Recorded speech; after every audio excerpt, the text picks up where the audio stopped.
Hey everyone, Doc Anderson here. It's a lovely Friday evening. I'm sitting here in my waiting room about to make the journey home. But before I do that, I wanted to make a quick video and share with you a little bit about my philosophy when it comes to doing dentistry. So I believe the best restorations are restorations that preserve and save as much of the natural tooth as possible.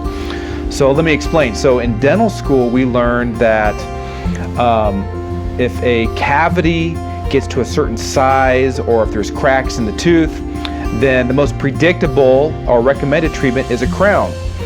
But the fault with that philosophy or treatment is that in order for me to place a crown, not only do I have to remove a lot of the diseased part of the tooth, but I also have to remove a lot of healthy tooth structure as well. And once you remove that healthy tooth structure, you never get it back. It's gone for good.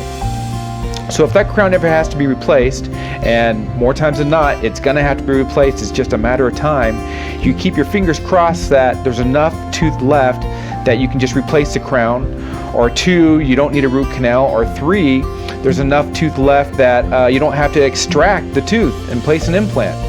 So the best outcome is one where you're saving as much of that natural tooth as possible.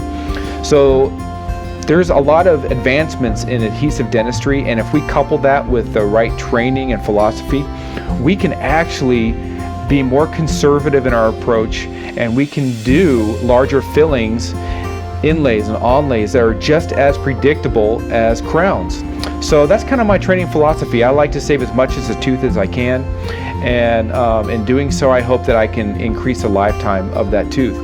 So if you like the video, you like what you see, and you think that sounds like a good fit, hey, come visit me. My name's Dr. Anderson. You can call me Darren. My office is the Dental Boutique. I'll leave a link to my website here with the video, and hopefully I'll get to meet you sometime. And in the meantime, hey, have a great weekend. Thanks for watching. Bye.